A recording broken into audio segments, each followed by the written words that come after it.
Kalau Pak Jokowi yang melaporkan Bapak? Sudahlah, kalau Pak Jokowi mau lapor tidak apa-apalah. Namanya kan kita cari pembenaran. Ada bisa buktikan di pengadilan. Bro, nggak takut? Saya tidak takut. Saya sudah pernah kasus begini. Undang ITE sudah lima kali, Pak. Paling jujur, Pak. Kalau misalnya kita masih sopan-sopan, ini kan ini tipiring, ini kan paling tidak sampai 1 tahun, Pak. 6 bulan lah. Saya pernah 6 bulan kok.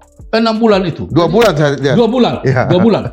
Jadi kalau untuk ini, kalau untuk kebenaran, Pak, kalau untuk kan masuk penjara bukan akhir dari hidup, Pak. Guru Besar Universitas Sumatera Utara (USU), Profesor Leonard Henuk meyakini bahwa mantan Presiden ke-7 RI, Joko Widodo DO dari Universitas Gadjah Mada, hal itu ia sampaikan ketika menjadi narasumber dalam podcast yang diunggah di YouTube Forum Keadilan TV.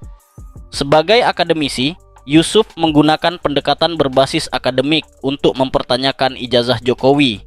Ia menyebut bahwa Jokowi yang mengaku masuk Fakultas Kehutanan UGM pada tahun 1980 tidak mungkin lulus karena IP di bawah 2,0.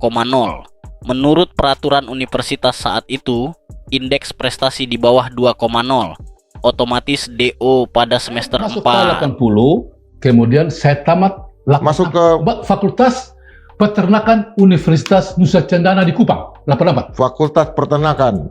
Universitas Nusa Cendana. Kalau Jokowi kan dia kan sudah bilang bahwa dia masuk di Fakultas Kehutanan UGM, 80 juga toh? 80 juga. 80. Nah, saya waktu itu, maka ini saya bisa bilang bahwa dia DO, Pak. Dia DO? Ya, menurut saya dia DO. Kenapa?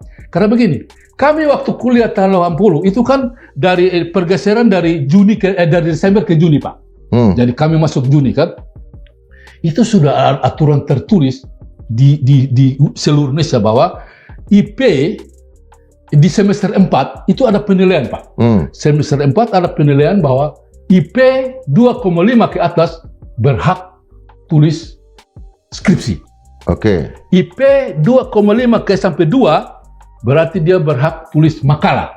Ya, tidak penelitian kan?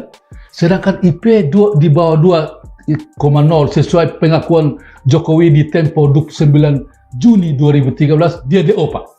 Dia DO. Makanya karena IP dia nggak sampai 2. Iya, nggak sampai 2. Makanya dia otomatis dia DO. Tidak mungkin dia. Menurut peraturan yang berlaku pada saat kami kuliah. Waktu mulai tahun 80. Tahun 80. Itu ya. Jadi bagi saya itu DO. Nah, kalau misalnya dia sudah DO, tidak mungkin dia tulis skripsi, Pak. Apalagi kan sekarang kalau kita lihat skripsinya tidak disahkan oleh dekan, Pak. Yang menurut data yang saya dapat dari Rismon itu, yang tanda tangannya 1 orang. Padahal kalau kita mau ini kan penguji semua tanda tangan kemudian disahkan oleh dekan kan? Tidak. Nah, sekarang bagaimana? Nah, itu bukti aja. Dia tidak mungkin punya ini skripsi, Pak. Bagaimana orang ini IP di bawah 2,0 sesuai pengakuan Jokowi kemudian dia bisa skripsi? Tidak mungkin, Pak.